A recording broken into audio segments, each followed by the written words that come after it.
Hi all, welcome to commodity cracker. ഞാൻ സുകേഷ്.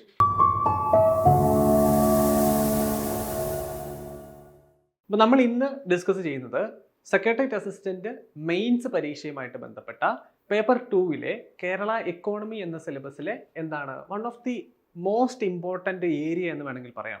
അതായത് കേരള എക്കോണമിക്കകത്ത് ഗ്രോസ് സ്റ്റേറ്റ് ഡൊമസ്റ്റിക് പ്രൊഡക്റ്റ് എന്നൊരു സബ് പോയിന്റ് ഉണ്ട്. ആ ഗ്രോസ് സ്റ്റേറ്റ് ഡൊമസ്റ്റിക് പ്രൊഡക്റ്റിനകത്തെ ഏറ്റവും ഇമ്പോർട്ടൻ്റ് ഒരു ക്രക്സ് ഏരിയ, ഒരു കോർ ഏരിയ ആയിട്ട് വരുന്നതാണ് എന്ത് ചെയ്യുന്നത്, സെക്ടർ വൈസ് പെർഫോമൻസ് എന്ന് പറയുന്നത്. നമ്മളുടെ കേരളത്തിൻ്റെ മൊത്തം ആഭ്യന്തര ഉൽപ്പാദനമുണ്ട്, അതിനെ ഗ്രോസ് സ്റ്റേറ്റ് ഡൊമസ്റ്റിക് പ്രൊഡക്റ്റ് എന്ന് പറയുന്നു. ഓക്കെ, നമ്മുടെ ഇന്ത്യയുടെ മൊത്തം വരുമാനമാണെങ്കിൽ അത് ഗ്രോസ് ഡൊമസ്റ്റിക് പ്രൊഡക്റ്റ് എന്ന് പറയുന്നു. കേരളത്തിൻ്റെ ആണെങ്കിൽ, മറ്റ് സ്റ്റേറ്റുകളുടെ ആണെങ്കിൽ അത് ഗ്രോസ് സ്റ്റേറ്റ് ഡൊമസ്റ്റിക് പ്രൊഡക്റ്റ് എന്നാണ് പറയുന്നത്. അപ്പോൾ നമ്മളുടെ മൊത്തം ആഭ്യന്തര ഉൽപ്പാദനത്തിലോട്ട് ഓരോ സെക്ടേഴ്സും കൊടുത്തിട്ടുള്ള കാര്യങ്ങൾ എന്തൊക്കെയാണ്, അതായത് കോൺട്രിബ്യൂട്ട് ചെയ്തിട്ടുള്ള തുക എത്രയാണ്. ഓക്കെ, അപ്പോൾ 3 സെക്ടേഴ്സ് ഉണ്ട്: പ്രൈമറി, സെക്കൻഡറി, ടെർഷറി സെക്ടർ ഉണ്ട്. അപ്പോൾ ഓരോ സെക്ടേഴ്സിൻ്റെയും ട്രെൻഡ് എങ്ങനെയാണ്, അവരുടെ കോൺട്രിബ്യൂഷൻ എത്രത്തോളമാണ്, അത് വർദ്ധിച്ചോ കുറഞ്ഞോ, ഇനി ഓരോ സെക്ടേഴ്സിൻ്റെ വളർച്ചാ നിരക്ക് അല്ലെങ്കിൽ ഗ്രോത്ത് റേറ്റ് എത്രയാണ്, ആ ഗ്രോത്ത് റേറ്റ് കൂടിയോ കുറഞ്ഞോ. ഓക്കെ, കോൺട്രിബ്യൂഷനും ഗ്രോത്ത് റേറ്റും. അപ്പോൾ ഇതാണ് നമ്മൾ സെക്ടർ വൈസ് അനാലിസിസ് ആയിട്ട് 2023-24 സാമ്പത്തിക വർഷത്തിലാണ് മേജർലി എടുക്കുന്നത്. അപ്പോൾ കാരണം എന്താണ്, നമ്മളിപ്പോൾ പഠിക്കുന്നത് കേരള എക്കോണമിക് റിവ്യൂ 2025 പ്രകാരമുള്ള കാര്യങ്ങളാണ്. 2025 പ്രകാരമുള്ള കാര്യങ്ങളാണ്. അപ്പോൾ കേരള എക്കോണമിക് റിവ്യൂ 2025-നകത്ത് 2023-24 ഫിഗേഴ്സ് ആണ് നിലവിലുള്ളത്. ഇതാണ് ഏറ്റവും ലേറ്റസ്റ്റ് ഫിഗേഴ്സ് എന്ന് പറയുന്നത്. പ്രീവിയസ് ഇയർ ഏതാണെന്ന് നോക്കിയാലോ, അത് 2022-23 ആണ്. അപ്പോൾ പ്രീവിയസ് ഡേറ്റ നമുക്കുള്ളത് 2022-23 സാമ്പത്തിക വർഷത്തിലെയും നിലവിലത്തെ ഡേറ്റ നമുക്കുള്ളത് 2023-24 സാമ്പത്തിക വർഷത്തിലെയുമാണ്. ഓക്കെ, അപ്പോൾ നമുക്ക് സെക്ടർ വൈസ് പെർഫോമൻസിലേക്ക് പോവാം. 3 സെക്ടേഴ്സ് ആണ് എന്ന് നമ്മൾ ഓൾറെഡി ഡിസ്കസ് ചെയ്തായിരുന്നു. അപ്പോൾ ഒന്നാമത്തെ സെക്ടർ എന്ന് പറയുന്നത് പ്രൈമറി സെക്ടർ ആണ്, രണ്ടാമത്തേത് സെക്കൻഡറി സെക്ടർ ആണ്, മൂന്നാമത്തേത് ടെർഷറി സെക്ടർ ആണ്. അപ്പോൾ പ്രൈമറി സെക്ടർ ആണ് ബേസിക്കലി അഗ്രികൾച്ചറും അലൈഡ് ആക്ടിവിറ്റീസും ഒക്കെ വരുന്നത്. സെക്കൻഡറി സെക്ടറിലാണ് കൺസ്ട്രക്ഷനും മാനുഫാക്ചറിങ്ങും പോലെയുള്ള കാര്യങ്ങൾ വരുന്നത്. ടെർഷറി സെക്ടറിലാണ് ബാക്കി സർവീസ് ഓറിയന്റഡ് ആയിട്ടുള്ള ബാക്കി ടെലികമ്മ്യൂണിക്കേഷൻ ആണെങ്കിലും ട്രാൻസ്പോർട്ടേഷൻ ആണെങ്കിലും ഇതെല്ലാം വരുന്നത് ടെർഷറി സെക്ടറിലാണ്. അപ്പോൾ ഇവിടെ നിങ്ങൾ ശ്രദ്ധിക്കേണ്ട ഒരു കാര്യം എന്ന് പറയുന്നത് പെർസെൻറ്റേജ് ഷെയർ ഇൻ GSVAയും ഗ്രോത്ത് റേറ്റും. Okay, percentage share in GSVA എന്ന് വെച്ചാൽ ഒരു സംസ്ഥാനത്തിൻ്റെ മൊത്തം ആഭ്യന്തര ഉൽപാദനത്തിൻ്റെ എത്ര ശതമാനമാണ് ഓരോ സെക്ടേഴ്സും കോൺട്രിബ്യൂട്ട് ചെയ്യുന്നത്. ഓക്കെ, അപ്പോൾ മൊത്തത്തിൽ 100%, അതിലെത്ര ശതമാനമാണ് പ്രൈമറി സെക്ടർ കോൺട്രിബ്യൂട്ട് ചെയ്യുന്നത്, അതിലെത്ര ശതമാനമാണ് സെക്കൻഡറി സെക്ടർ കോൺട്രിബ്യൂട്ട് ചെയ്യുന്നത്, അതിലെത്ര ശതമാനമാണ് ടെർഷറി സെക്ടർ കോൺട്രിബ്യൂട്ട് ചെയ്യുന്നത്. അപ്പോൾ ഇതാണ് പെർസെൻറ്റേജ് ഷെയർ ഇൻ GSVA എന്ന് പറയുന്നത്, അല്ലെങ്കിൽ കോൺട്രിബ്യൂഷൻ എന്ന് വേണമെങ്കിൽ പറയാം. അപ്പം ഇത് കോൺട്രിബ്യൂഷൻ, ഇത് ഗ്രോത്ത് റേറ്റ്, അതായത് ഓരോ വർഷവും ഓരോ സെക്ടേഴ്സും എത്ര പെർസെൻറ്റേജിലാണ് ഗ്രോത്ത് അല്ലെങ്കിൽ വളർച്ച വന്നിട്ടുള്ളത്. ഓക്കെ, അപ്പോൾ നമുക്ക് നോക്കാം. ആദ്യത്തേത് അഗ്രികൾച്ചർ ആൻഡ് അലൈഡ് ആക്ടിവിറ്റീസ് പെടുന്ന പ്രൈമറി സെക്ടർ എന്ന് പറയുന്നത്. അപ്പോൾ ബേസിക്കലി ഈ പ്രൈമറി സെക്ടറിൻ്റെ കാര്യം നോക്കിക്കഴിഞ്ഞാൽ കേരള സ്റ്റേറ്റ് സിൻസ് ഫോർമേഷൻ എന്നൊരു സബ് ടോപ്പിക്ക് നമുക്കുണ്ട്. അപ്പോൾ 1960 കാലഘട്ടങ്ങളിലൊക്കെ 40% മുകളിൽ, ഏകദേശം 46%-ഓളമായിരുന്നു ഈ പ്രൈമറി സെക്ടറിന്റെ കോൺട്രിബ്യൂഷൻ ഷെയർ എന്ന് പറയുന്നത്. ഓക്കെ, 100%-ൽ 46%-ഓളം കോൺട്രിബ്യൂട്ട് ചെയ്തുകൊണ്ടിരുന്ന ഒരു സെക്ടർ ആയിരുന്നു പ്രൈമറി സെക്ടർ. ഇപ്പോൾ അത് വന്ന് നിൽക്കുന്നത്, അതിന്റെ കോൺട്രിബ്യൂഷൻ കുറഞ്ഞ് ഇപ്പോൾ വന്ന് നിൽക്കുന്നത് 9%-ലാണ് 2022-23. ഓക്കെ, ആ 2022-23 9% ആയിരുന്നുവെങ്കിൽ ഈ വർഷം, അതായത് ഏറ്റവും ലേറ്റസ്റ്റ് ആയിട്ടുള്ള ഡേറ്റ പ്രകാരം ആ 9-ൽ നിന്ന് കുറഞ്ഞ് 8.78-ലേക്കാണ് എത്തി നിൽക്കുന്നത്. ഓക്കെ, അപ്പോൾ ട്രെൻഡ് നോക്കിയേ. 2022-23 എന്ന പ്രീവിയസ് ഇയറിൽ 9% ആയിരുന്ന കോൺട്രിബ്യൂഷൻ, പ്രൈമറി സെക്ടറിന്റെ കോൺട്രിബ്യൂഷൻ ഒരു ചെറിയ ഡിക്ലൈൻ സംഭവിച്ച് 8.78% വന്ന് എത്തി നിൽക്കുന്നു. ഓക്കെ, അപ്പോൾ പ്രസന്റ് ഡേറ്റ എത്രയാണ്? 8.78%, to be more precise. 8.78 decline അല്ലേ സംഭവിച്ചിട്ടുള്ളത്, അല്ലേ? 9-ൽ നിന്നല്ലേ 8.78-ലോട്ട് കോൺട്രിബ്യൂഷൻ കുറഞ്ഞിട്ടുള്ളത്. സോ നമുക്ക് പറയാൻ പറ്റും പ്രൈമറി സെക്ടറിന്റെ കോൺട്രിബ്യൂഷൻ കുറഞ്ഞു എന്ന് നമുക്ക് പറയാൻ പറ്റും. പ്രൈമറി സെക്ടറിന്റെ കോൺട്രിബ്യൂഷൻ തൊട്ട് പ്രീവിയസ് ഇയറിനെ അപേക്ഷിച്ച് നോക്കിക്കഴിഞ്ഞാൽ ഡിക്ലൈൻ സംഭവിച്ചിട്ടുണ്ട് എന്ന് പറയാൻ പറ്റും. ഇനി രണ്ടാമത്തേത് സെക്കൻഡറി സെക്ടർ ആണ്. ഓക്കെ, പ്രൈമറി സെക്ടർ പറഞ്ഞു, ഇനി രണ്ടാമത്തേത് സെക്കൻഡറി സെക്ടർ ആണ്. സെക്കൻഡറി സെക്ടറിന്റെ പ്രീവിയസ് ഇയറിലെ കോൺട്രിബ്യൂഷൻ എന്ന് പറയുന്നത് 27.78%. 27.78%. എന്നാൽ അത് ഈ ലേറ്റസ്റ്റ് റിവൈസ്ഡ് ആയിട്ടുള്ള ഫിഗർ എത്രയാണ്? 26.97%. ഓക്കെ, അപ്പം സെക്കൻഡറി സെക്ടറിന്റെ കേസ് എടുത്ത് നോക്കിക്കഴിഞ്ഞാൽ 27.78% എന്ന കോൺട്രിബ്യൂഷൻ ഫിഗറിൽ നിന്നും 26.97% എന്നുള്ളൊരു ഫിഗറിലേക്ക് ഡിക്ലൈൻ ചെയ്തു. ഓക്കെ, അപ്പോൾ സെക്കൻഡറി സെക്ടറിന്റെ കോൺട്രിബ്യൂഷൻ എന്ന് പറയുന്നത് പെർസെൻറ്റേജ് ഷെയർ ഇൻ GSVA എന്ന് പറയുന്നത് ഡിക്ലൈൻ ആയിട്ടുണ്ട്.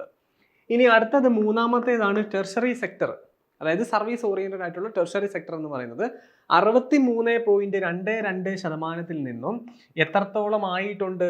64.25 ആയിട്ട് കൂടിയതായി നമ്മൾ കണ്ടു. ഓക്കെ, അപ്പോൾ പ്രൈമറി സെക്ടറിന്റെ കോൺട്രിബ്യൂഷൻ ഡിക്ലൈൻ സംഭവിച്ചു, സെക്കൻഡറി സെക്ടറിന്റെ കോൺട്രിബ്യൂഷൻ ഡിക്ലൈൻ സംഭവിച്ചു, എന്നാൽ ടെർഷറി സെക്ടറിന്റെ കോൺട്രിബ്യൂഷനിൽ വർധനവുണ്ടായി. 63.22% നിന്ന് 64.25%. അതായത് നമ്മുടെ മൊത്തം ആഭ്യന്തര ഉൽപാദനത്തിന്റെ 64.25% കോൺട്രിബ്യൂട്ട് ചെയ്യുന്നത് ഇപ്പോൾ ആരാണ്? സർവീസ് സെക്ടറാണ്, ടെർഷറി സെക്ടറാണ്. ഏറ്റവും കുറവ് കോൺട്രിബ്യൂഷൻ കൊടുക്കുന്നത് ആരാണ്? പ്രൈമറി സെക്ടറാണ്. 1960കളിൽ ഏറ്റവും കൂടുതൽ കോൺട്രിബ്യൂഷൻ കൊടുത്തുകൊണ്ടിരുന്ന പ്രൈമറി സെക്ടറാണ് നമ്മുടെ നിലവിലത്തെ അവസ്ഥയിൽ ഏറ്റവും കുറവ് കോൺട്രിബ്യൂട്ട് ചെയ്തുകൊണ്ടിരിക്കുന്നത്. ഓക്കെ, എന്നാൽ ഏറ്റവും കൂടുതൽ കോൺട്രിബ്യൂട്ട് ചെയ്യുന്നത് സർവീസ് സെക്ടറാണ്. രണ്ടാമത്തെ പൊസിഷനിലാണ് എന്ത് നിൽക്കുന്നത്? സെക്കൻഡറി സെക്ടർ നിൽക്കുന്നതെന്ന് മനസ്സിലാവുക. This is all about contribution of each sector. Okay, ഇനി നമ്മൾ നോക്കുന്നത് ഓരോ സെക്ടറിൻ്റെയും ഗ്രോത്ത് റേറ്റ് അല്ലെങ്കിൽ എത്ര പെർസെൻറ്റേജ് ഷെയറിലാണ് ഇത് ഗ്രോ ചെയ്യുന്നത് എന്നതാണ്. ഓക്കെ, അപ്പോൾ ഗ്രോത്ത് റേറ്റ് 2023-24 ഫിഗർ നോക്കിക്കഴിഞ്ഞാൽ ഏറ്റവും കൂടുതൽ ഗ്രോത്ത് റേറ്റ് ഉള്ളത് സർവീസ് സെക്ടറിനാണ്, സെക്കൻഡ് പൊസിഷൻ ഉള്ളത് പ്രൈമറി സെക്ടറിനും, തേർഡ് പൊസിഷൻ ഉള്ളത് സെക്കൻഡറി സെക്ടറിനും. അപ്പോൾ നമ്മൾ കോൺട്രിബ്യൂഷൻ്റെ അടിസ്ഥാനത്തിൽ എന്താണ് കണ്ടത്? ഏറ്റവും കൂടുതൽ കോൺട്രിബ്യൂട്ട് ചെയ്യുന്നത് സർവീസ് ആണ്, രണ്ടാമത്തെ പൊസിഷൻ സെക്കൻഡറി സെക്ടറാണ്, മൂന്നാമത്തേത് ഏറ്റവും കുറവ് കോൺട്രിബ്യൂട്ട് ചെയ്തുകൊണ്ടിരിക്കുന്നത് പ്രൈമറി സെക്ടറാണ്. എന്നാൽ ഗ്രോത്ത് റേറ്റ് നോക്കിക്കഴിഞ്ഞാൽ ഓരോ സെക്ടറിൻ്റെയും വളർച്ച നിരക്ക് നോക്കിക്കഴിഞ്ഞാൽ ഏറ്റവും കൂടുതൽ ഇപ്പോൾ വളർച്ചാ നിരക്കുള്ളത് സർവീസ് ആണ്, പക്ഷേ രണ്ടാമത്തെ വളർച്ചാ നിരക്കുള്ളത് സെക്കൻഡറി അല്ല, പ്രൈമറി സെക്ടറിനാണ് സെക്കൻഡ് പൊസിഷൻ ഉള്ളത്, തേർഡ് പൊസിഷനിലാണ് സർവീസ് സെക്ടർ. അതായത് സർവീസ് സെക്ടറാണ് മൂന്നാമത്തെ ഏറ്റവും ലീസ്റ്റ് ആയിട്ട് വളർന്നുകൊണ്ടിരിക്കുന്നത്. ഓക്കെ, അപ്പോൾ ഈ ഒരു ട്രെൻഡ് നമുക്കിപ്പോൾ ഏറ്റവും ലേറ്റസ്റ്റ് ആയിട്ടുള്ള ഫിഗേഴ്സ് ആണ്. 4.7% പ്രൈമറി സെക്ടർ, സെക്കൻഡറി സെക്ടർ എന്ന് പറയുന്നത് 4.1%, ടെർഷറി സെക്ടർ എന്ന് പറയുന്നത് 8.9%. ഓക്കെ, ഇനി ഇത് എങ്ങനെയായിരുന്നു പ്രീവിയസ് ഇയറിൽ? ഈ പ്രൈമറി സെക്ടറിന്റെ പ്രീവിയസ് ഇയറിലെ ഗ്രോത്ത് റേറ്റ് എന്ന് പറയുന്നത് വെറും 0.9% ആയിരുന്നു. ഓക്കെ, ഇപ്പൊ പ്രൈമറി സെക്ടറിന്റെ contribution percentage share in growth rate, percentage share അല്ല, ഗ്രോത്ത് റേറ്റ് എന്ന് പറയുന്നത് 0.9% ആയിരുന്നു. അതാണ് ഇപ്പോൾ 4.7% ഗ്രോത്തിലേക്ക് എത്തിയത്. അപ്പോൾ 2022-2023 പ്രൈമറി സെക്ടർ 0.9% മാത്രമാണ് വളർന്നുകൊണ്ടിരുന്നത്. എന്നാൽ ഇപ്പോൾ 2023-24 4.7% എന്ന വളർച്ചാ നിരക്കിലേക്ക് എത്തിക്കഴിഞ്ഞു. ഓക്കെ, ഇനി സെക്കൻഡറി സെക്ടർ ആണെങ്കിലോ 3.2% എന്ന ഗ്രോത്ത് റേറ്റ് ആയിരുന്നു 2022-23 ഉണ്ടായിരുന്നത്. എന്നാൽ 2023-24 അത് 4.1% എന്ന ഗ്രോത്ത് റേറ്റിലേക്ക് എത്തി. ഇനി സർവീസ് സെക്ടർ, ഏറ്റവും തേർഡ് സെക്ടേഴ്സ് ആയിട്ടുള്ള ടെർഷറി സെക്ടർ ആണെങ്കിലോ 7% ആയിരുന്നു എന്ത് ഗ്രോത്ത് റേറ്റ് എന്ന് പറയുന്നത്. 7% ആയിരുന്നു ഗ്രോത്ത് റേറ്റ് എന്ന് പറയുന്നത്. ആ ഗ്രോത്ത് റേറ്റ് ആണ് ഇപ്പോൾ 8.9% ആയിട്ട് എത്തി നിൽക്കുന്നത്. അപ്പം ഇവിടെ നിന്ന് നിങ്ങൾക്ക് മനസ്സിലാക്കേണ്ട ഒരു കാര്യമുണ്ട്, ഏറ്റവും കൂടുതൽ ഗ്രോത്ത് റേറ്റ് ഉള്ള സെക്ടർ എന്ന് പറയുന്നത് സർവീസ് സെക്ടറാണ്. ഇനി ഏറ്റവും കുറവ് ഗ്രോത്ത് റേറ്റ് ഉള്ളതാണ് സെക്കൻഡറി സെക്ടർ എന്ന് പറയുന്നത്. അപ്പോൾ ഈ കോൺട്രിബ്യൂഷൻ നമ്മൾ കണ്ടു, പ്രൈമറി സെക്ടർ കുറഞ്ഞു, സെക്കൻഡറി സെക്ടർ കുറഞ്ഞു, ടെർഷറി സെക്ടറിന്റെ കോൺട്രിബ്യൂഷൻ കൂടി. ഓക്കെ, പക്ഷേ ഗ്രോത്ത് റേറ്റിലേക്ക് വരുന്നു കഴിഞ്ഞാൽ 3 സെക്ടറിനും എന്താണ് കഴിഞ്ഞ വർഷത്തെ അപേക്ഷിച്ച് കൂടുതൽ ഗ്രോത്ത് റേറ്റ് ആണുള്ളത്. ഓക്കെ, ഗ്രോത്ത് റേറ്റ് ഒന്നും നെഗറ്റീവ് അല്ല, എല്ലാ ഗ്രോത്ത് റേറ്റുകളും പോസിറ്റീവ് ആണ്. എന്നാൽ എന്താണ് കഴിഞ്ഞ വർഷത്തെ തൊട്ട് പ്രീവിയസ് വർഷത്തെ 2022-23 ഫിഗേഴ്സ് വെച്ച് നോക്കിക്കഴിഞ്ഞാൽ 2022-23 ഫിഗേഴ്സിനേക്കാളും കൂടുതലാണ് ഈ 2023-24 ഫിഗേഴ്സ്. ഓക്കെ, നിങ്ങൾക്ക് മനസ്സിലായെന്ന് പ്രതീക്ഷിക്കുന്നു. കോൺട്രിബ്യൂഷൻ എന്ന് പറയുന്നത് primary decline, secondary decline, tertiary മാത്രം കൂടിയിട്ടുണ്ട്. ഗ്രോത്ത് റേറ്റിന്റെ കേസിൽ എല്ലാ സെക്ടേഴ്സിനും ഗ്രോത്ത് റേറ്റ് ഉണ്ട്, എല്ലാം പോസിറ്റീവ് ഗ്രോത്ത് റേറ്റ് ആണുള്ളത്. എന്നാൽ എല്ലാ സെക്ടേഴ്സും പ്രീവിയസ് ഇയറിനേക്കാളും കൂടുതൽ ഗ്രോത്ത് റേറ്റ് നമ്മളുടെ 22-23 എന്ന പ്രീവിയസ് ഇയറിനേക്കാളും ഗ്രോത്ത് റേറ്റ് നമ്മളുടെ ഈ 2023-24 എന്ന വർഷത്തിൽ ലേറ്റസ്റ്റ് പീരീഡിൽ ഇവിടെ ഗ്രോത്ത് റേറ്റ് എത്തിയിട്ടുണ്ട്. അപ്പൊ അതാണ് ബേസിക്കലി നമ്മളിവിടെ പറഞ്ഞു വെച്ചിട്ടുള്ളത്. ഒന്നാമത്തെ പോയിന്റ് നോക്കിയേ, all three sectors grew in real terms but tertiary sector outspaced others. Okay, അപ്പോൾ ടെർഷ്യറി സെക്ടർ ഇവരെ രണ്ടുപേരെയും കടത്തി വിട്ടിട്ടാണ് 8.9% എന്ന ഗ്രോത്ത് റേറ്റിൽ നിൽക്കുന്നത്. അപ്പം നമ്മളിപ്പോൾ പറഞ്ഞില്ലേ കോൺട്രിബ്യൂഷൻ കുറഞ്ഞു എന്ന്. ആക്ച്വലി കോൺട്രിബ്യൂഷൻ കുറഞ്ഞു, അതുപോലെ തന്നെ ഗ്രോത്ത് റേറ്റ് ഉണ്ട്. ഗ്രോത്ത് റേറ്റ് ഉണ്ടായിട്ട് കൂടി ഇവിടെ കോൺട്രിബ്യൂഷൻ കുറയാനുള്ള ഒരു റീസൺ ആണ് സർവീസ് സെക്ടറിന്റെ ഗ്രോത്ത് റേറ്റ് ബാക്കി രണ്ടുപേരെയും മറികടന്ന് മുന്നോട്ട് പൊക്കോണ്ടിരിക്കുന്നു എന്നുള്ളത്. ഓക്കെ, ബാക്കി രണ്ടുപേരും കൂടുന്നതിനേക്കാൾ കൂടുതൽ എന്താണ് സർവീസ് സെക്ടറിന്റെ ഗ്രോത്ത് ആണ് ഇവിടെ വന്നുകൊണ്ടിരിക്കുന്നത്. അതുകൊണ്ടാണ് ഇവരുടെ കോൺട്രിബ്യൂഷൻ ഡിക്ലൈൻ ആയി എന്ന് നമ്മൾ പറയാനുള്ള ഒരു major reason. Okay, service sector is outpacing these primary as well as secondary sectors. That's why ഇവരുടെ കോൺട്രിബ്യൂഷൻ കുറയുന്നതായിട്ട് നമുക്ക് കാണാൻ സാധിക്കുന്നത്. വളർച്ചാ നിരക്ക് ഉണ്ടെങ്കിൽ കൂടി കോൺട്രിബ്യൂഷൻ പെർസെൻറ്റേജിൽ കുറയാനുള്ള കാരണമെന്ന് പറയുന്നത് ഇവരെക്കാൾ കൂടുതൽ റേറ്റിലാണ് സർവീസ് സെക്ടർ വളർന്നുകൊണ്ടിരിക്കുന്നത് എന്നതുകൊണ്ടാണ്. ഓക്കെ, ഇനി പ്രൈമറി സെക്ടറിന്റെ share declined despite 4.7 growth rate as it grew slower than service sector. Okay, primary sector ആണെങ്കിലും സെക്കൻഡറി സെക്ടർ ആണെങ്കിലും അവർക്ക് ഗ്രോത്ത് റേറ്റ് ഉണ്ടെങ്കിൽ കൂടി അവരുടെ കോൺട്രിബ്യൂഷൻ കുറയാനുള്ള കാരണമെന്ന് പറയുന്നത് സർവീസ് സെക്ടറിന്റെ ഡോമിനൻസ് ആണ്. ഓക്കെ, അപ്പം നമ്മളിപ്പോൾ പറഞ്ഞു വെച്ച ഇത്രയും പോയിന്റുകളേ ഉള്ളൂ. ആദ്യം നമ്മൾ കോൺട്രിബ്യൂഷൻ എത്രയാണ്, ഗ്രോത്ത് റേറ്റ് എത്രയാണെന്ന് പറഞ്ഞു പോയി. പിന്നെ നമ്മൾ തൊട്ട് പ്രീവിയസ് വർഷത്തിലെ കോൺട്രിബ്യൂഷൻ എത്രയാണ്, ഗ്രോത്ത് റേറ്റ് എത്രയാണെന്ന് പറഞ്ഞു പോയി. ഇനി അടുത്ത നമ്മൾ ഇവാലുവേറ്റ് ചെയ്തത് എന്താണ്, ഈ കോൺട്രിബ്യൂഷൻ ഇവിടെ രണ്ടിടത്തും കുറയാനുള്ള കാരണം എന്താണ്, കോൺട്രിബ്യൂഷൻ അല്ലെങ്കിൽ പെർസെൻറ്റേജ് ഷെയർ ഇൻ GSVA പ്രൈമറിക്കും സെക്കൻഡറിക്കും കുറഞ്ഞു പോകാനുള്ള കാരണം എന്താണ്, സർവീസ് സെക്ടറിന്റെ ഡോമിനൻസ് ആണ് റീസൺ. ഓക്കെ, ഗ്രോത്ത് റേറ്റിലേക്ക് സ്പെസിഫിക് ആയിട്ട് വന്നു കഴിയുമ്പോൾ നമുക്ക് മനസ്സിലായി 3 സെക്ടറിനും ഗ്രോത്ത് ഇവിടെ ഉണ്ട്. ആ 3 സെക്ടറിന്റെ ഗ്രോത്ത് റേറ്റും തൊട്ട് പ്രീവിയസ് വർഷത്തിനേക്കാൾ കൂടുതൽ ഗ്രോത്ത് റേറ്റ് ആണുള്ളത്. ഏറ്റവും കൂടുതൽ ഗ്രോത്ത് റേറ്റ് അച്ചീവ് ചെയ്തത് ഏത് സെക്ടറാണ്, അതായത് തൊട്ട് പ്രീവിയസ് ഇയറിനെ അപേക്ഷിച്ച് നോക്കിക്കഴിഞ്ഞാൽ ഏറ്റവും കൂടുതൽ ഗ്രോത്ത് റേറ്റ് അച്ചീവ് ചെയ്തത് ഏത് സെക്ടറാണ്, പ്രൈമറി സെക്ടറാണ്. 0.9% നിന്ന് ഒരൊറ്റ ചാട്ടം 4.7% പ്രൈമറി സെക്ടർ ഗ്രോ ചെയ്തു. ഓക്കെ, അപ്പോൾ ഇനി രണ്ടാമത്തെ പൊസിഷനിലേക്ക് നോക്കിക്കഴിഞ്ഞാലോ 7% നിന്ന് 8.9% സർവീസ് സെക്ടറിന്റെ ഗ്രോത്ത്. ഓക്കെ, തൊട്ട് പ്രീവിയസ് ഇയറിനെ വെച്ച് നമ്മൾ നോക്കിക്കഴിഞ്ഞാൽ ഏറ്റവും കൂടുതൽ കുതിച്ചു ചാടിയിട്ടുള്ളത് പ്രൈമറി സെക്ടറിന്റെ ഗ്രോത്ത് റേറ്റ് ആണ്. രണ്ടാമത്തെ കുതിച്ചുചാട്ടം നടന്നിട്ടുള്ളത് സർവീസ് സെക്ടറിലാണ്. മൂന്നാമത്തെ പൊസിഷനിലാണ് ഗ്രോത്ത് റേറ്റ് സെക്കൻഡറി സെക്ടർ നിൽക്കുന്നത്. ഓക്കെ, ഒന്നാമത്തെ നിങ്ങൾ നോട്ട് ചെയ്ത് വെക്കേണ്ടത് കോൺട്രിബ്യൂഷൻ ആണ്. ടോപ്പ് ഏതാണ്, സെക്കൻഡ് ഏതാണ്, തേർഡ് ഏതാണ്, അതായത് സർവീസ്, സെക്കൻഡറി, പ്രൈമറി. പെർസെൻറ്റേജ് നോക്കിക്കഴിഞ്ഞാൽ 64.25, 26.97, 8.78. രണ്ടാമത് നിങ്ങൾ നോട്ട് ചെയ്ത് വെക്കേണ്ട കാര്യം എന്ന് പറയുന്നത് കോൺട്രിബ്യൂഷന് പ്രൈമറി സെക്ടർ ആണെങ്കിലും സെക്കൻഡറി സെക്ടർ ആണെങ്കിലും ഡിക്ലൈൻ സംഭവിച്ചിട്ടുണ്ട്. ടെർഷ്യറി സെക്ടറിന് എന്താണ്, ഇൻക്രീസ് സംഭവിച്ചിട്ടുണ്ട്. ഇനി അടുത്തത് നിങ്ങൾ നോട്ട് ചെയ്യേണ്ടത് ഗ്രോത്ത് റേറ്റ് പാറ്റേൺ ആണ്. അതിലൊന്നാമത്തെ പോയിന്റ് 3 സെക്ടേഴ്സും എന്താണ്, പോസിറ്റീവ് ഗ്രോത്ത് റേറ്റ് ആണ് കാഴ്ചവെച്ചിട്ടുള്ളത്. രണ്ടാമത്തെ പോയിന്റ് എന്താണ്, ടോപ്പ് പൊസിഷനിൽ നിൽക്കുന്നത് സർവീസ് സെക്ടർ ആണ്, സെക്കൻഡ് പൊസിഷനിൽ നിൽക്കുന്നത് പ്രൈമറി സെക്ടർ ആണ്, തേർഡ് പൊസിഷനിൽ നിൽക്കുന്നത് സെക്കൻഡറി സെക്ടർ ആണ്. ഇനിയുള്ളത് കമ്പാരിസൺ ആണ്. കമ്പാരിസൺ കോൺട്രിബ്യൂഷൻ്റെ കേസിലാണെങ്കിലും ഗ്രോത്ത് റേറ്റിൻ്റെ കേസിലാണെങ്കിലും ഓൾറെഡി നമ്മൾ പറഞ്ഞു പോയതാണ്. 2022-23 വെച്ചിട്ട് കമ്പയർ ചെയ്യുക. അപ്പം നിങ്ങൾക്ക് മനസ്സിലായി ഓരോ കോൺട്രിബ്യൂഷനും എത്രത്തോളം കുറഞ്ഞിട്ടുണ്ട് കൂടിയിട്ടുണ്ടെന്ന് മനസ്സിലായി. ഗ്രോത്ത് റേറ്റ് ആണെങ്കിലും 2022-23 പ്രകാരം എത്രത്തോളം മാറ്റമാണ് വന്നിട്ടുള്ളതെന്ന് നമുക്ക് മനസ്സിലായി. ഏറ്റവും കൂടുതൽ കുതിച്ചു ചാടിയത് പ്രൈമറി സെക്ടർ ആണെന്ന് ഓർത്ത് വെക്കുക. 0.9 നിന്ന് 4.7. അപ്പോൾ ഇത്രയാണ് sector wise performance of Kerala economy എന്ന് പറയുന്നത് with regarding to gross state domestic product. ഇനി ഓവറോൾ എക്കണോമിക് പെർഫോമൻസ് എങ്ങനെയായിരുന്നു? അപ്പോൾ ഇത് എന്താണ്, മറ്റൊരു ഇമ്പോർട്ടൻ്റ് ആയിട്ടുള്ള കുറച്ച് പോയിന്റുകളാണ് ഇതിനകത്ത് തന്നിട്ടുള്ളത്. Overall economic performance of 2023-2024 Kerala economy. അപ്പോൾ ഇതിനകത്ത് നിങ്ങൾ ശ്രദ്ധിക്കേണ്ട ഒരു കാര്യം എന്ന് പറയുന്നത് ഒന്നാമത്തെ GSDPയുടെ ഗ്രോത്ത് റേറ്റ് ആണ്. അതായത് ഗ്രോസ് സ്റ്റേറ്റ് ഡൊമസ്റ്റിക് പ്രൊഡക്റ്റിന്റെ ഗ്രോത്ത് റേറ്റ് ഇപ്പം നിലവിൽ 6.5%. ഓക്കെ, 6.5% ആണ്. 6.5% ആണ് എന്ത് ചെയ്യുന്നത് 2023-24 നമ്മളുടെ ഗ്രോത്ത് റേറ്റ് ഡൊമസ്റ്റിക് പ്രൊഡക്റ്റിന്റെ ഗ്രോത്ത് റേറ്റ് എന്ന് പറയുന്നത്. ഓക്കെ, അപ്പോൾ ഈ ഒരു ഗ്രോത്ത് റേറ്റ് 4.2 ആയിരുന്നു തൊട്ട് പ്രീവിയസ് വർഷത്തിൽ.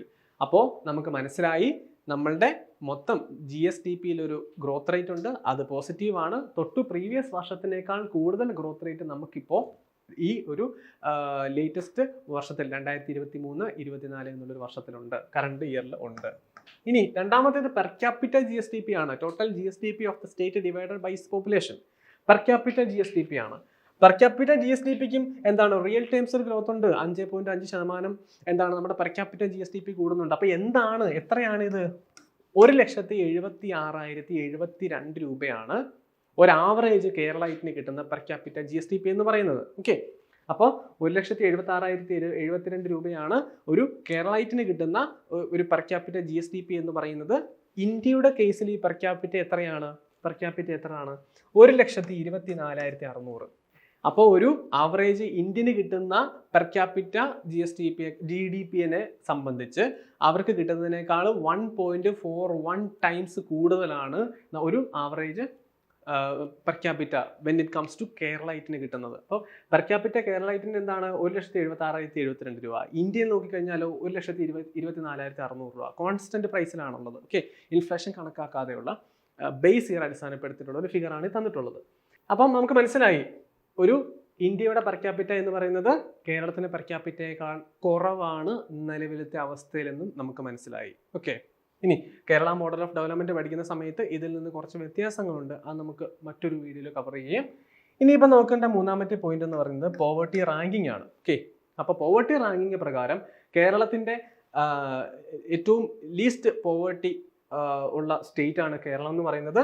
എന്താണ്? Kerala ranked lowest in poverty. പോവർട്ടിനെ സംബന്ധിച്ച് ഏറ്റവും കുറവാണ് കേരളത്തിലുള്ളത്. നീതി ആയോഗിന്റെ മൾട്ടി ഡയമെൻഷണൽ പോവർട്ടി ഇൻഡെക്സ് 2023 പ്രകാരം നമ്മുടെ സ്കോർ എന്ന് പറയുന്നത് 0.002 ആണ്. 0.002 ആണ്. ഓക്കെ, അപ്പോൾ നീതി ആയോഗിന്റെ മൾട്ടി ഡയമെൻഷണൽ പോവർട്ടി ഇൻഡെക്സിൽ കേരളത്തിൽ ഏറ്റവും കുറവ് പോവർട്ടിയാണ് കണ്ടുവരുന്നത്. 0.002 എന്ന സ്കോറാണ് നമുക്ക് കേരളത്തിനകത്തുള്ളത്. ഓക്കെ, അതുപോലെ തന്നെ നമുക്കിപ്പം ഒന്നും കൂടെ ജസ്റ്റ് ഒന്ന് സമ്മറൈസ് ചെയ്ത് കഴിഞ്ഞാൽ ആദ്യം നമ്മൾ GSDPയുടെ ഗ്രോത്ത് റേറ്റ് നോക്കി, പിന്നെ നമ്മൾ പെർ ക്യാപിറ്റ വരുമാനം നോക്കി. അപ്പോൾ GSDPയുടെ ഗ്രോത്ത് റേറ്റ് നമുക്ക് നിലവിലുണ്ട്, അത് തൊട്ട് പ്രീവിയസ് വർഷത്തിനേക്കാൾ കൂടുതൽ ഗ്രോത്ത് റേറ്റ് 6.5% എന്നൊരു ഗ്രോത്ത് റേറ്റ് നമുക്ക് നിലവിലുണ്ട്. പെർ ക്യാപിറ്റ വെച്ച് നോക്കിക്കഴിഞ്ഞാൽ നമ്മൾ ഇന്ത്യയെക്കാളും മുന്നിലാണ്. ഒരു ഇന്ത്യയുടെ ആവറേജ് എടുത്ത് നോക്കിക്കഴിഞ്ഞാൽ 1,24,600 ആണ്. ഒരു നമ്മളുടെ സ്റ്റേറ്റിന്റെ ആവറേജ് പെർ ക്യാപിറ്റ നോക്കിക്കഴിഞ്ഞാലോ 1,76,072 ആണ്. പോവർട്ടി എടുത്ത് നോക്കിക്കഴിഞ്ഞാൽ ഏറ്റവും ലീസ്റ്റ് പോവർട്ടി നമുക്കാണുള്ളത്. പോവർട്ടിയുടെ സ്കോർ എന്ന് പറയുന്നത് 0.002 ആസ് പെർ നീതി ആയോഗിന്റെ മൾട്ടി ഡയമെൻഷണൽ പോവർട്ടി ഇൻഡെക്സ് ഇറക്കുന്നത് നീതി ആയോഗാണ്. 2023 സ്കോറാണ് 0.002 എന്ന് പറയുന്നത്. അപ്പോൾ this is all about sector vice analysis of GSDP as well as important points with regard to economic performance of Kerala 2023-2024. Okay, അപ്പോൾ ഇത്രയാണ് കേരള എക്കോണമിനെ സംബന്ധിച്ച് ബേസ് ആയിട്ട് നിങ്ങൾ മനസ്സിലാക്കിയിരിക്കേണ്ട ഏറ്റവും പ്രധാനപ്പെട്ടിട്ടുള്ള പിക്ക് ചെയ്തിട്ടുള്ള പോയിന്റ്സ് എന്ന് പറയുന്നത്. നിങ്ങളിത് ഡീറ്റെയിൽ ആയിട്ട് നിങ്ങൾ നോക്കുക. ഫിഗേഴ്സ് നിങ്ങൾ ജസ്റ്റ് ഓർത്ത് വെക്കുക. ഒന്നാമത്തെ പൊസിഷൻ, രണ്ടാമത്തെ പൊസിഷൻ, മൂന്നാമത്തെ പൊസിഷൻ, അതുപോലെ തന്നെ ഗ്രോത്ത് റേറ്റിന്റെ ട്രെൻഡ് നിങ്ങളൊന്ന് മനസ്സിലാക്കി വെക്കുക. കോൺട്രിബ്യൂഷന്റെ ട്രെൻഡ് നിങ്ങൾ മനസ്സിലാക്കി വെക്കുക. ഗ്രോത്ത് റേറ്റിന്റെ കോൺട്രിബ്യൂഷൻ തമ്മിലുള്ള വ്യത്യാസവും നിങ്ങൾ അറിഞ്ഞിരിക്കുക. അപ്പോൾ ഇത്രയാണ് ഒരു ഇമ്പോർട്ടൻ്റ് കാര്യങ്ങളെന്ന് പറയുന്നത്. നിങ്ങൾ ജസ്റ്റ് എല്ലാ പോയിന്റുകളും നിങ്ങൾ പഠിച്ചു വെക്കുക. എല്ലാ പോയിന്റും ഇമ്പോർട്ടൻ്റ് തന്നെയാണ്, ഒന്നും വിട്ട് കളയരുത്. അപ്പോൾ അതിനുശേഷം നമുക്ക് സെക്രട്ടറി ടെസ്റ്റിന്റെ ഇനിയും പോർഷൻസ് നമുക്ക് വരാനുണ്ടല്ലോ. അപ്പോൾ അതിനെ സംബന്ധിച്ചുള്ള ക്ലാസ്സുകൾ നമ്മൾ ഓൾറെഡി സ്റ്റാർട്ട് ചെയ്തിട്ടുണ്ട്. ഇനി ഒരു ക്ലാസ് കൂടെ നമുക്ക് പുതിയ ബാച്ച് സ്റ്റാർട്ടിംഗ് ഉണ്ട്. അപ്പോൾ അത് ഡിഗ്രി മെയിൻസ് സംബന്ധിച്ചുള്ള ബാച്ചാണ്. സെക്രട്ടറി ടെസ്റ്റിന്റെ ഡിഗ്രി മെയിൻസ് സംബന്ധിച്ചുള്ള ബാച്ചാണ്. സെപ്റ്റംബർ 27 നമുക്ക് എക്സാം വരുന്നത്. അപ്പോൾ ഒരു റാപ്പിഡ് ഒരു സിലബസ് കവറിങ് സെക്ഷൻ ആയിരിക്കും അത്, പുതിയ ബാച്ച്. അപ്പോൾ ജോയിൻ ചെയ്യുന്നവർ എത്രയും പെട്ടെന്ന് ജോയിൻ ചെയ്യുക. ഗ്രൂപ്പ് ആക്ടിവിറ്റിയും വീക്കിലി എക്സാംസും അതുപോലെ തന്നെ സിലബസ് കവറേജും ഉണ്ടായിരിക്കും. അപ്പോൾ ജോയിൻ ചെയ്യാൻ താല്പര്യമുള്ളവർ തന്നിട്ടുള്ള നിങ്ങളുടെ കമൻറ്റ് സെക്ഷനിൽ പിൻ ചെയ്തിട്ടുള്ള നമ്പറിൽ നിങ്ങൾ കോൺടാക്ട് ചെയ്യുക. അപ്പോൾ അത്രയാണ് കേരള എക്കോണമിനെ സംബന്ധിച്ച് പറയാനുള്ളത്. നെക്സ്റ്റ് വീഡിയോയിൽ നമുക്ക് ബാക്കി സെക്ഷൻസുമായിട്ട് വരെ കാണാം. അപ്പോൾ thank you all, have a nice day. ആർപ്പുവിളിയോടെ CC ആപ്പ് ഈ ഓണം CC ലേണിംഗ് ആപ്പിനൊപ്പം ഡൗൺലോഡ് ചെയ്യൂ, നേടൂ 10 ലക്ഷം രൂപ വരെയുള്ള സ്വർണ്ണ നാണയങ്ങൾ.